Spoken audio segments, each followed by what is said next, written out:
की बात मैं आपको बताता हूँ। कर्ण प्रताप सिंह कैबिनेट मंत्री का बेटा जरूर है, लेकिन कैबिनेट मंत्री जी की बात करें कर्ण प्रताप सिंह के, इस टाइम पे कोई चुनाव चल रहा है क्या? नहीं, चुनाव नहीं चल रहा, लेकिन चुनाव हो चुका, चुनाव 5 साल बाद आ रहे हैं। बिल्कुल। और मेरे ख्याल से कोई पंचायती चुनाव के ऊपर कटिंग करने का काम किया। उससे पहले उस टाइम के मुख्यमंत्री 2015 में जब मैंने ज्ञापन दिया कि एसटीएफ को फ्री हैंड किया जाए, वो लोगों से जुड़ेंगे, युवाओं से जुड़ेंगे। बिल्कुल हम कार्यक्रम करें। 6 मई को आप आइए, डिजिटल माध्यम से आप लोगों तक हमारे कार्यक्रम पहुंचाइए। इससे सामने नहीं आई, बहुत बड़ा एक आंकड़ा ऐसा है जो युवा मर चुके हैं। डाइट डंकी रूट के ऊपर कानून बनाया, उससे पहले उसके बाद हमारे गण कल्चर के गार्जियन अचानक से सोच बना लेता है कि मुझे तो यूएस से जाकर के नौकरी करनी है। नौकरी कौन सी कर रहा है? आप देखिए, आपकी बात की कनेक्टिविटी क्या है, पहले तो आप ये बताएं। कनेक्टिविटी यही है कि आपके पास एक प्लेटफॉर्म है। बहुत से लोगों के पास तो ये है भी नहीं कि मैं कर सकता हूँ, लेकिन आप उन्होंने सीरियसली लिया और आज उसका पब्लिक डोमिनियन की बात मैं करता हूँ। 5500 करोड़ से ज़्यादा का ड्रग पेडलर्स को हमने डिस्ट्रॉय करवाने का काम किया। जिनके हाथों में देश इतना सुरक्षित है कि पूर्व की सरकार में करोड़ों रुपये बजट पारित होता था। किस बात के लिए? सार्वजनिक स्थानों पर क्या लिखा होता था? कृपया करके लावारिस वस्तु का ना छुएं, इसमें बम हो सकता है। धरोहर है। आप अपने आप को किसी भी प्रकार की विसंगति के अंदर पड़ करके देश के यूथ को बाहर भेजने वाले दलाल इस देश में काम कर रहे हैं, और देश के युवाओं को नशे की लत में डालने वाले अगर युवा काम कर रहे हैं, तो एक युवा कर्ण प्रताप सिंह जैसा भी है जो अपनी टीम के साथ एक डाल बन करके उन युवाओं उनके बीच में खड़ा हुआ। प्रोग्राम तो कर रहे हैं, लेकिन इनको समझाओगे कैसे भाई आपको ये करना है, ये बनना है? देखिए, अयन अभिव्यक्ति युवाओं के विचारों को समर्पित नाम से मैंने ये पत्रिका, आप देख सकते हैं, करोड़ों रुपए सरकार खर्चा करती है, और वही बच्चा एक दिन अचानक से सोच बना लेता है कि मुझे तो यूएस से जाकर के नौकरी करनी है।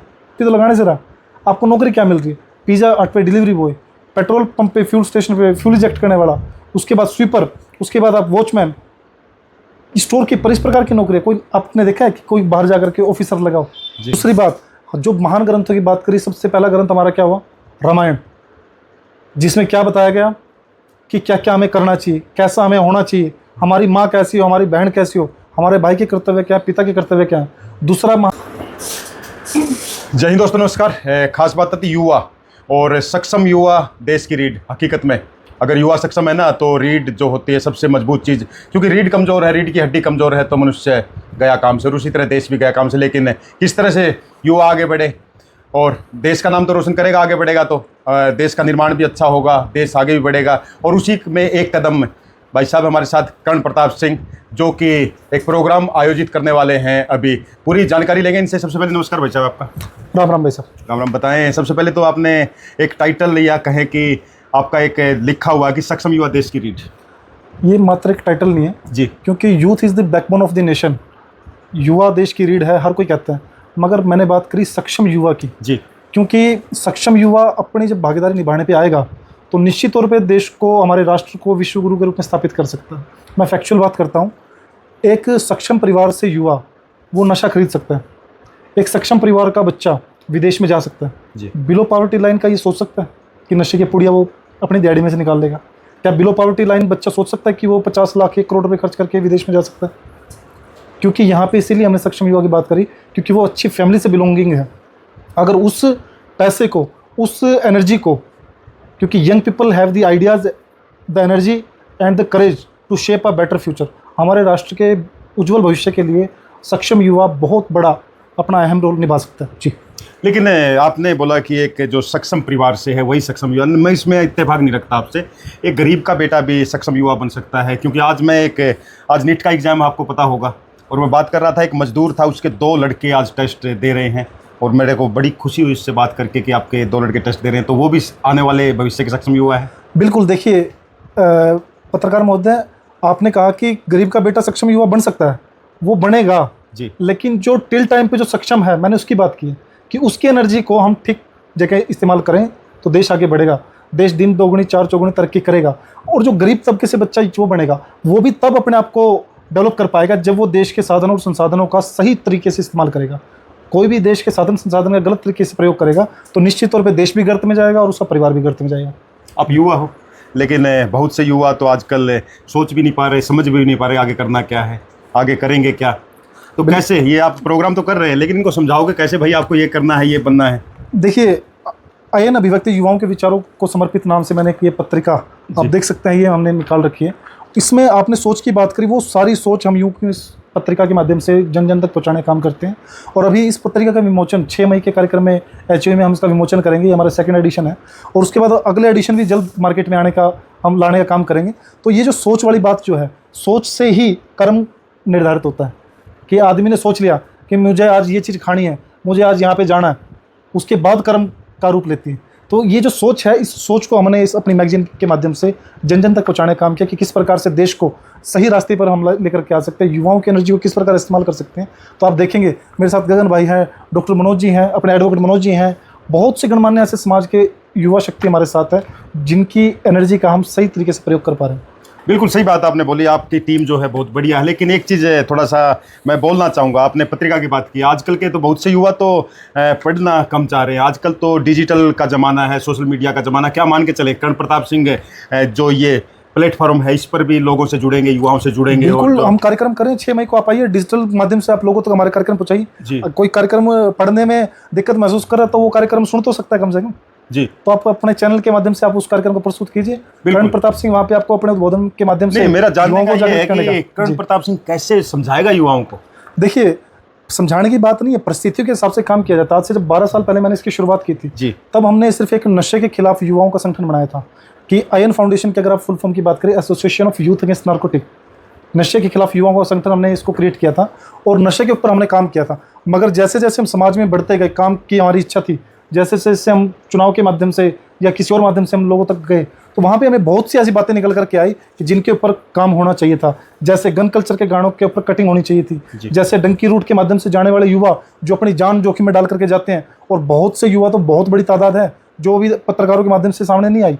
बहुत बड़ा एक आंकड़ा ऐसा है जो युवा मर चुके हैं डंकी रूट पे जाने वाले। तो वो सारी चीज़ों के ऊपर काम करने की जरूरत थी और हम तो शुक्रगुजार हैं भारतीय जनता पार्टी, हमारी सरकार का, नायब सिंह सैनी सरकार का, जिन्होंने हमारे ज्ञापन को सीरियसली लेकर के उनके ऊपर इंप्लीमेंट करते हुए कड़े कानून बनाए, डंकी रूट के ऊपर कानून बनाया। उससे पहले, उसके बाद हमारे गन कल्चर के गानों के ऊपर कटिंग करने का काम किया। उससे पहले उस टाइम के मुख्यमंत्री 2015 में जब मैंने ज्ञापन दिया कि STF को फ्री हैंड किया जाए, वो उन्होंने सीरियसली लिया और आज उसका पब्लिक डोमिनियन की बात मैं करता हूँ, 5500 करोड़ से ज़्यादा का ड्रग पेडलर्स को हमने डिस्ट्रॉय करवाने का काम किया। बात अगर कर्ण प्रताप सिंह की करें तो आपके पास 3 प्लस पॉइंट भी हैं। सबसे पहले युवा हैं आप, दूसरे आपके पिताजी भी मंत्री हैं, तीसरे बीजेपी की सरकार है हरियाणा में भी, केंद्र में भी। फिर क्या मान के चलें, आप ग्राउंड में उतरेंगे लोगों को समझाने के लिए, युवाओं को समझाने के, इस तरह की पहल आपकी तरफ से की जाएगी कि लोग जो नशा है या फिर जो आपने डंकी की बात की, उन चीज़ों से दूर रहें और अपना एक मार्गदर्शन या कहेंगे अपना एक विजन लेके चलें।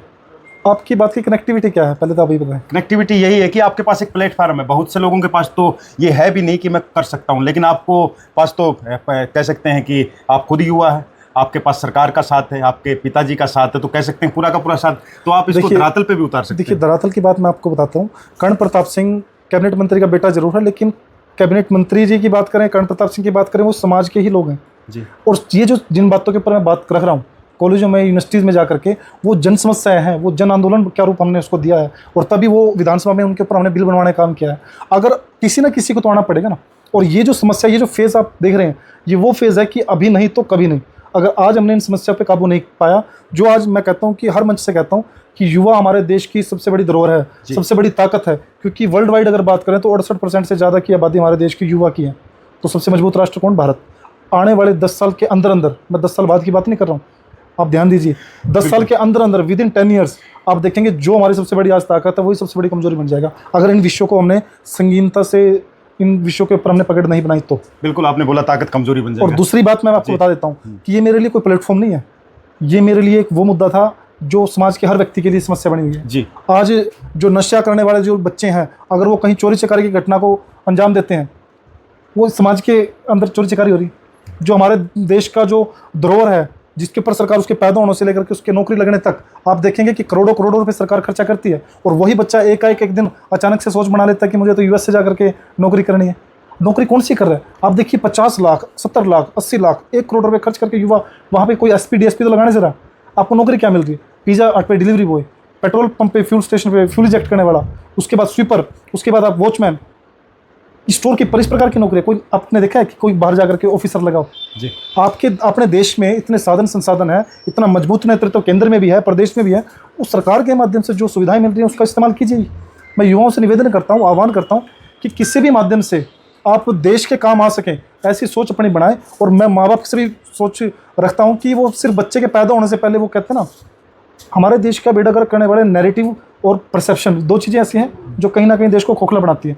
हर 70-75 साल में नैरेटिव परसेप्शन चेंज होते रहते हैं। अभी आप देखिए, पहले क्या था, अलग सा मस्जिद गंभीर मुद्दा था, लेकिन आज वहाँ पे सब सफाई हो चुका है। कश्मीर के अंदर जो मुद्दा था, अभी देखिए मोदी जी थोड़े दिन में उसको सफाई करने का काम करें। तो जो ये एपिसेंटर थे जहाँ पे ये इस प्रकार की घटनाएं होती थी, ये चेंज होंगी। बिल्कुल, लेकिन मेरे जो सवाल है उस पे कि करण प्रताप सिंह एक मुहिम लेके चल रहे हैं कि युवा, सक्षम युवा देश की रीढ़। तो उस मुहिम में ही पूछना चाह रहा हूँ, आपने बोला कि ऐसा ना हो कमजोरी बन जाए युवा, बिल्कुल, कैसे बचाएंगे इस चीज़ को? देखिए, निश्चित तौर पे भारत एक ऐसा देश है जहाँ पे दो महान ग्रंथ हुए, जिसने समूचे, सिर्फ भारत नहीं, समूचे राष्ट्र को, समूचे विश्व को एक सूत्र में पिरोने का काम किया। हमने नारा क्या दिया? वसुधैव कुटुंबकम, समूचा विश्व हमारा एक परिवार है जी। इस परंपरा के हम अनुयायी हैं, इस परंपरा पे, इस धरा पे हम पैदा हुए। दूसरी बात, जो महान ग्रंथों की बात करी, सबसे पहला ग्रंथ हमारा क्या हुआ? रामायण, जिसमें क्या बताया गया कि क्या क्या हमें करना चाहिए, कैसा हमें होना चाहिए, हमारी माँ कैसी हो, हमारी बहन कैसी हो, हमारे भाई के कर्तव्य क्या है, पिता के कर्तव्य क्या है। दूसरा महान ग्रंथ हुआ महाभारत, जिसमें बताया गया कि क्या नहीं करना चाहिए, किस टाइम पे क्या बोलना चाहिए, किसी की बात को आपने कैसे तवज्जो देनी है। तो इस प्रकार से जो ये दो ग्रंथ हुए, इन्हीं का ही हम अनुसरण कर लें तो ये वेस्टर्न कल्चर और ये सब हमारे लिए स्क्रैप है, सब हमारे लिए व्यर्थ दिखेगा। हमें इन दो विषयों को पर हमें पकड़ बनाने की जरूरत है। और निश्चित तौर पे हमारी धरा तो इतनी मजबूत है कि 800 साल से ज़्यादा मुगलों ने आक्रमण किए, 200-250 साल अंग्रेजों ने आक्रमण किए, फिर भी हमारे राम का कल्चर खत्म नहीं कर पाए वो लोग, हमारी संस्कृति को। लेकिन आज अगर वो खत्म होने की कहीं ना कहीं बात आती है, वो हमारे देश के युवा की तरफ से ही खत्म हो रहा है। बाहरी किसी की ताकत की औकात नहीं थी कि हमारे देश को घुटनों के बल ला दे। लेकिन सर, आजकल का तो युवा रामायण महाभारत को छोड़ो, बहुत से युवा तो ऐसे हैं जो 4 बोतल वोदका और लाल आंखेर पता नहीं क्या क्या उस पर चल रहा है, उनको क्या कहोगे? वो देखिए, जो इस प्रकार के जब वो गाने प्रमोट होते थे, वो सरकारें कुछ और थी। भारतीय जनता पार्टी की सरकार कुछ और है, इसके एजेंडे कुछ और हैं। भारतीय जनता पार्टी केवल एकमात्र ऐसी पार्टी है जिसने जो कहा वो किया का नारा साकार किया। हमारे 2 मुद्दों की प्रस्तावना हुई थी 1980 में कि धारा 370 को निरस्त करेंगे और राम मंदिर का निर्माण करेंगे। इन दोनों मुद्दों को हमने पूरा किया। साथ साथ कश्मीर से कन्याकुमारी तक मोदी जी के हाथों में देश इतना सुरक्षित है कि पूर्व की सरकार में करोड़ों रुपए बजट पारित होता था। किस बात के लिए? सार्वजनिक स्थानों पे क्या लिखा होता था? कृपया करके वो लावारिस वस्तु का ना छुएं, इसमें बम हो सकता है। आज आप कहीं भी जाकर के देख सकते हैं, कहीं मिलेगा क्या? कीजिए आप कवरेज, बस स्टैंड पे जाइए, देखिए कहीं पर पट्टी लिखी मिली हो। क्योंकि मोदी जी ने हमारे देश के सैनिकों को कह रखा है कि देश की तरफ बुरी नज़र उठाने वाले की आँख फोड़ दो, और आपके पास अगर परली तरफ से पत्तों में भी सराहट हो तो आपके पास गोले और असले की कसर नहीं रहने दूंगा।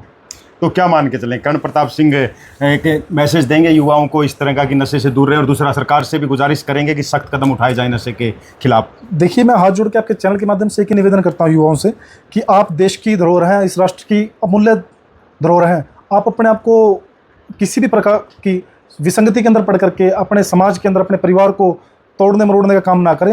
आप देश के, राष्ट्र के हित में काम जितना भी हो सके उतना करें, क्योंकि ये जो देश के साधन संसाधन आपकी सुविधा के लिए बनाए गए हैं, मगर आप उन साधन संसाधनों का प्रयोग कहीं ना कहीं आप अपने देश के अहित में ना करें। तो ऐसी मेरी आप सभी से अपील है। तो आप तो मान के चलें कि एक चला था पीछे कि उड़ता पंजाब, इस तरह उड़ता हरियाणा वगैरह नहीं बनने देंगे, कोशिशें रहेंगी। मैं आपके चैनल के माध्यम से पूरे होश आवास में कहता हूँ कि अगर देश के यूथ को बाहर भेजने वाले दलाल इस देश में काम कर रहे हैं और देश के युवाओं को नशे की लत में डालने वाले अगर युवा काम कर रहे हैं, तो एक युवा कर्ण प्रताप सिंह जैसा भी है जो अपनी टीम के साथ एक डाल बन करके उन युवाओं उनके बीच में खड़ा हुआ। बिल्कुल उम्मीदें रहेंगी और हमारी शुभकामना भी आपके साथ है। लेकिन आपका प्रोग्राम, उसके बारे में बता दें। दूसरी बात मैं कहता हूँ कि आपने बात कही थी कि एक प्लेटफॉर्म की बात जी, इस टाइम पे कोई चुनाव चल रहा है क्या? नहीं, चुनाव नहीं चल रहा, लेकिन चुनाव हो चुका, चुनाव 5 साल बाद आ रहा है। बिल्कुल। और मेरे ख्याल से कोई पंचायती चुनाव भी अभी हाल फिलहाल नजदीक नहीं है कोई भी। तो हम कौन से प्लेटफॉर्म पे चल रहे हैं? देश बचाना है, देश युवाओं को बचाना है। बिल्कुल। तो आप भी अपील करो एक युवाओं से। हाँ, अपील है। आप अपना प्रोग्राम के बारे में बता दें जरूर। 6 मई को मंगलवार के दिन सुबह 10 बजे हरियाणा कृषि विश्वविद्यालय में एग्रीकल्चर यूनिवर्सिटी के एग्रीकल्चर कॉलेज के ऑडिटोरियम में एक भव्य कार्यक्रम का आयोजन सक्षम युवा देश की रीढ़ फाउंडेशन कर रही है। और मैं अपनी अध्यक्षता में इस कार्यक्रम को मैं आपको सभी को सम्मिलित होने के लिए अपील करता हूं। इन्हीं शब्दों के साथ धन्यवाद। जय हिंद, जय भारत। बहुत बहुत धन्यवाद आपका समय देने के लिए। और आप सभी से भी, जो भी दर्शक हमारे, बता देता हूं कि एक अच्छी मुहिम है, अच्छी चीज़ है कि भाई प्रोग्राम इस तरह के चल रहे हैं। और हमें उम्मीद भी है, जैसा कि नाम है कर्ण प्रताप सिंह, उस तरह की मुहिम सेमिनार के साथ साथ धरातल में भी छेड़ेंगे और सरकार को जहाँ भी बोलना होगा, बताना होगा, चेताना होगा, जगाना होगा तो ज़रूर जगाएंगे। क्योंकि मैंने शुरू में बता दिया था, युवा भी है और सरकार दोनों जगह बीजेपी की है, हरियाणा में भी और केंद्र में भी कर सकते हैं अगर कर गुजरने की हसरत होगी। उम्मीद करता हूँ करेंगे, क्योंकि बहुत वक्त है, इलेक्शन का भी 4 साल बाकी है। अभी फिलहाल लूँगा सभी साथियों से इजाज़त और उम्मीद करूँगा बहुत बहुत शुभकामनाएं आपको और जय हिंद जय भारत।